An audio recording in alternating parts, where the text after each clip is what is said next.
Actress Trisha, वो त्रिशा जिनको लेकर वाइफ ने आरोप लगाया कि हस्बैंड जो हैं वो एक एक्ट्रेस के साथ हर जगह दिखते हैं, मुस्कुराते हैं, दोनों के बारे में बातें चल रही है लेकिन वो खामोश रहते हैं। अब सवाल है, क्या त्रिशा और विजय डेट कर रहे हैं? देखिए, जहां कामयाबी और बेपनाह शौहरत होती है वहां अफवाहें और विवाद भी साए की तरह चलता है। विजय की लाइफ में त्रिशा का नाम एक ऐसा ही चैप्टर है। विजय और त्रिशा की जोड़ी रियल लाइफ में आती है और वो रियल लाइफ तक अब चर्चा में है। आज लोग चटकारे ले रहे हैं, लोग मजाक उड़ाते हैं कि विजय चीफ मिनिस्टर बनेंगे और होम मिनिस्टर जो है वो त्रिशा बनेंगे। लेकिन विजय और त्रिशा की दोस्ती या कहें कि जान पहचान शुरुआत होती है साल 2004 में घिल्ली के सेट पर। पर्दे पर उनकी केमिस्ट्री इतनी नेचुरल थी कि लोगों को पहली बार रील और रियल के भी शक हो गया। इसके बाद तिरुपाची, कुर्वी जैसी फिल्मों ने शक को हवा दी। लेकिन 2008 के बाद इस सुपरहिट जोड़ी ने अचानक 14 साल के लिए एक दूसरे से काम करना बंद कर दिया। फिर साल 2023 में लियो के जरिए दोनों साथ आए और फिर तब से अफवाहें शुरू हो गई हैं। लगातार अफवाहें चल रही हैं। मतलब त्रिशा का कैंपेन में साथ आना, त्रिशा का वोट देने जाना, त्रिशा का इनफैक्ट एक पुराना वीडियो भी वायरल हो रहा है जिसमें वो चीफ मिनिस्टर बनना चाह रही थी। और 4 तारीख को जब नतीजे आए तो लोग पुष्पा 2 का एग्जाम्पल दे रहे थे कि विजय ने त्रिशा को जीत गिफ्ट कर दी। हालांकि बीच में इन दोनों के बीच में भी कंट्रोवर्सी आई थी। इन दोनों ने भी एक दूसरे को इंस्टाग्राम पर अनफॉलो किया था। लेकिन फिर ऑल इज वेल दिखा। त्रिशा को हाल ही में तिरुपति मंदिर में विजय की जीत के लिए प्रार्थना करते देखा गया।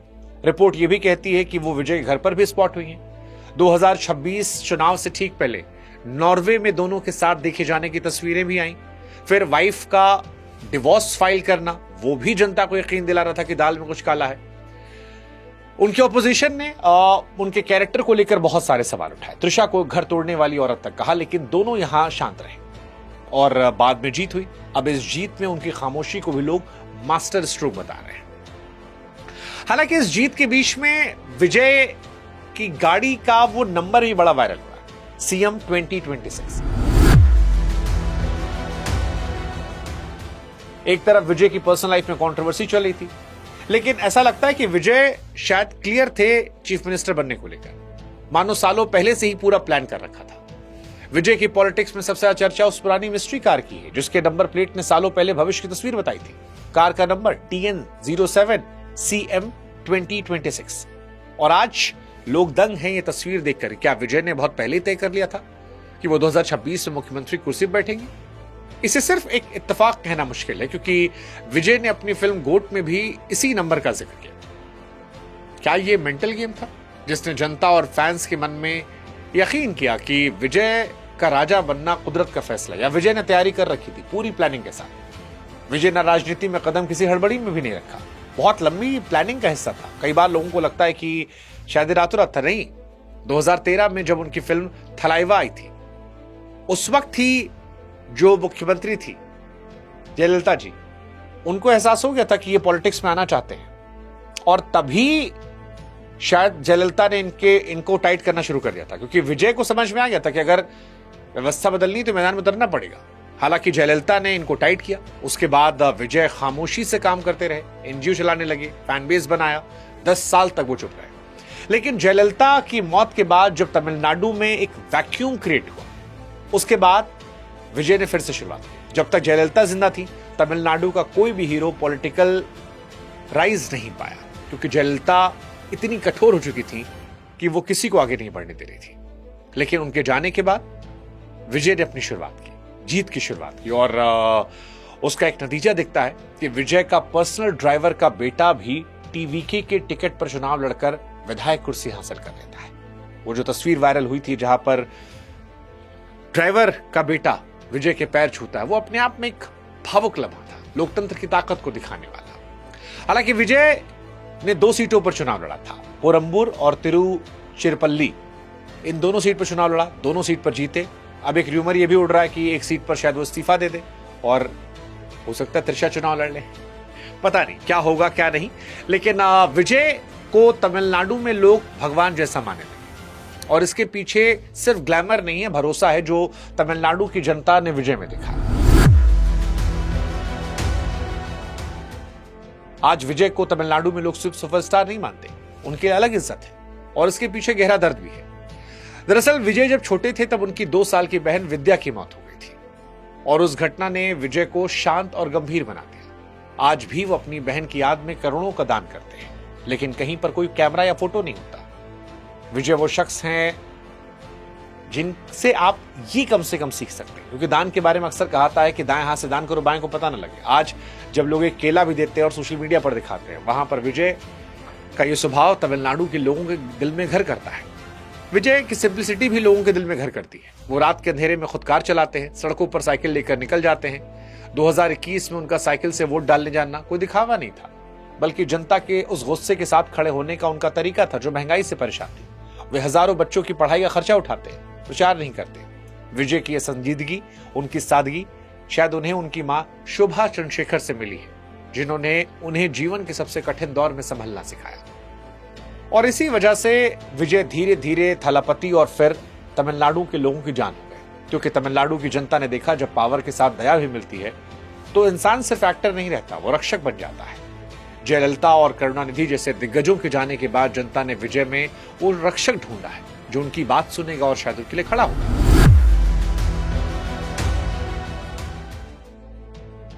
लेकिन क्या विजय को यह सक्सेस रातों रात मिल गई? पहली बार चुनाव लड़कर वो जीत गए? देखिए, बहुत सारे लोगों को लगता है कि विजय पहली बार में जीत गए, रातों रात हुआ है। लेकिन हकीकत यह है कि उनकी 10 साल की खामोश तपस्या का नतीजा है। विजय ने राजनीति में कदम किसी हड़बड़ी में नहीं रखा, बल्कि एक बड़ा प्लान था जिसकी शुरुआत 2013 में, जैसा हमने बताया, थलाइवा फिल्म से हुई थी। उस वक्त विजय को रोका गया, लेकिन विजय चुपचाप अंडरग्राउंड काम कर रहे थे। उनके फैन क्लब्स ने गांव में अस्पताल, लाइब्रेरी, कोचिंग सेंटर खोला, जिससे जनता से सीधा जुड़ाव हुआ। टीवीके की इस ऐतिहासिक जीत में सबसे बड़ा रोल उन लाखों युवाओं और डिजिटल आर्मी का था जिन्होंने सोशल मीडिया के हर प्लेटफॉर्म पर विजय की विचारधारा को घर घर तक पहुंचाया। जब दूसरे नेता सिर्फ भाषण दे रहे थे, तब विजय के लोग जमीन पर काम कर रहे थे, और 2026 की जीत उसी का नतीजा है। विजय ने अपनी फिल्मों को भी एक प्रयोगशाला की तरह इस्तेमाल किया, खामोश रहकर डेटा जुटाया, अपने कैडर को एक सेना की तरह प्रशिक्षित किया, युवाओं की नफ्स पकड़ी और यह भरोसा दिलाया कि वो सिर्फ एक्टर नहीं है, भविष्य बदलने वाले नेता हैं।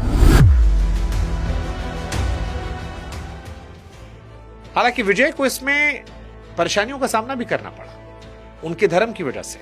अगर वो चीफ मिनिस्टर बनते हैं तो पहले ईसाई चीफ मिनिस्टर होंगे जो मुख्यमंत्री बनेंगे। लेकिन यह आसान नहीं था, क्योंकि विरोधियों ने कमजोर करने के लिए धर्म को भी हथियार बनाया। लेकिन विजय ने यहां भी सबको मात दी। तमिलनाडु की राजनीतिक जमीन भाषा, धर्म को लेकर बहुत सेंसिटिव है, और विरोधियों ने विजय को घेरने के लिए उनकी असली नाम जोसेफ विजय उछाला, जिसमें ईसाई बताकर लोगों को दूर करने की कोशिश की। लेकिन विजय ने यहां भी सबको हैरान किया। उन्होंने कभी धर्म का ढिंढोरा नहीं पीटा, बल्कि सबसे एक बात कही कि मैं सबसे पहले तमिल हूं। मंदिरों में माथा टेका, मस्जिदों में गए, यह साबित किया कि तमिलनाडु की जनता को धर्म नहीं, एक ईमानदार इंसान चाहिए। और इस मास्टर स्ट्रोक ने धार्मिक ध्रुवीकरण को कंट्रोल कर लिया, और लोगों के मन में भी गया यार कि एक इंसान अपनी पर्सनल लाइफ में एक बिलीफ रख सकता है और अपनी पहचान में कट्टर तमिल राष्ट्रवादी हो सकता है। विजय ने अपनी रैलियों में कभी ईसाई धर्म का प्रचार नहीं किया और ना कभी डिफेंसिव होकर सफाई दी, बल्कि उन्होंने तमिल शब्द को प्रायोरिटी रखा, और इसने उनके लोगों के दिल में घर रखा। और एक मैसेज जनता में गया कि आस्था घर पर है तो उससे कोई फर्क नहीं पड़ना चाहिए। लेकिन अब सवाल यह है कि जब जनता ने इतना बड़ा वोट दिया है तो क्या तमिलनाडु में नए युग की शुरुआत हुई है? क्योंकि 4 मई 2026 को जब चुनावी नतीजे सामने आए तो टीवी की 108 सीट जीतती है। उस वक्त लगा कि जनता जो खानदानी राजनीति, भ्रष्टाचार से उबी थी, वो अब इनको चीफ मिनिस्टर के तौर पर दिख रही है। हालांकि तमिलनाडु में सब कुछ एब्सोल्यूट सिनेमा चल रहा है। डीएमके, एआईडीएमके को लेकर साथ मिलकर सरकार बनाने की रूमर्स चल रहे हैं। विजय के जो विधायक हैं वो कह रहे हैं कि अगर डीएमके आईडीएमके मिलकर सरकार बनाते हैं तो वो पॉलिटिक्स छोड़ देंगे। पैसों के खेल की बात चल रही है। राजभवन के गलियारों में सस्पेंस बना हुआ है। थलापति विजय कहा जा रहा है कि लगातार गवर्नर से मिलने की कोशिश कर रहे हैं। कांग्रेस, वीसीके, सीपीआई, सीपीएम के लोग अंदर बाहर समर्थन होने की बात कर रहे हैं, लेकिन पेच फंसा हुआ है। गवर्नर कह रहे हैं कि जब तक 118 विधायकों के हस्ताक्षर का रिटर्न नहीं मिलेगा तब तक वो सरकार बनाने का न्योता नहीं देंगे। बाकी प्रदेशों में सरकार बन रही है, लेकिन तमिलनाडु में विजय की फिल्मों की तरह ही कहानी परत दर परत पलट रही है। पर्दे का सुपरस्टार सत्ता की दहलीज पर तो खड़ा है, लेकिन दरवाजे अंदर नहीं घुस पा रहा। चीफ मिनिस्टर बनने कुल लगभग तैयार है, लेकिन अब तक वो लेटर नहीं मिला। तमिलनाडु की जनता जो है वो भी इंतजार कर रही है। लेकिन विजय देर सवेर तमिलनाडु के चीफ मिनिस्टर बनेंगे, इसमें कोई दो राय नहीं है, क्योंकि विजय ने साबित किया है कि जब एक शर्मीला लड़का अपने स्वाभिमान जनता के लिए खड़ा होता है तो सिर्फ चुनाव नहीं जीतता, बल्कि दशकों पुरानी जड़ व्यवस्था को हिलाकर रख देता है। और ये तमिलनाडु में हुआ है। डीएमके एआईडीएमके का साथ आना वैसा है जैसा बीजेपी और कांग्रेस एक साथ आकर चुनाव लड़ रहे।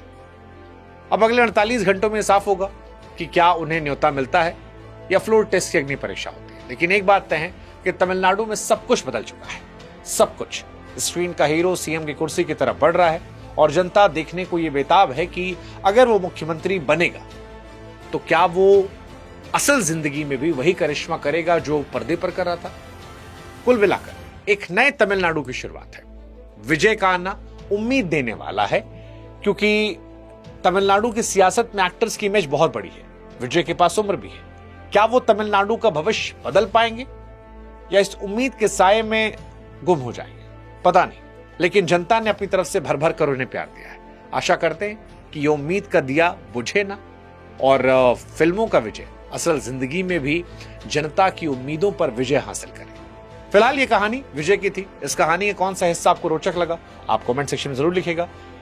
व्हाट्सएप चैनल जरूर जुड़िएगा और कोई और किस्सा कहानी आपको सुननी है तो जरूर बताइएगा कमेंट सेक्शन में। साथ ही विजय की जिंदगी का अगर कोई हिस्सा हमसे मिस हो गया तो उसका जिक्र भी आप कमेंट सेक्शन में कर सकते हैं। आपके फीडबैक का हमें इंतजार रहेगा। नमस्कार।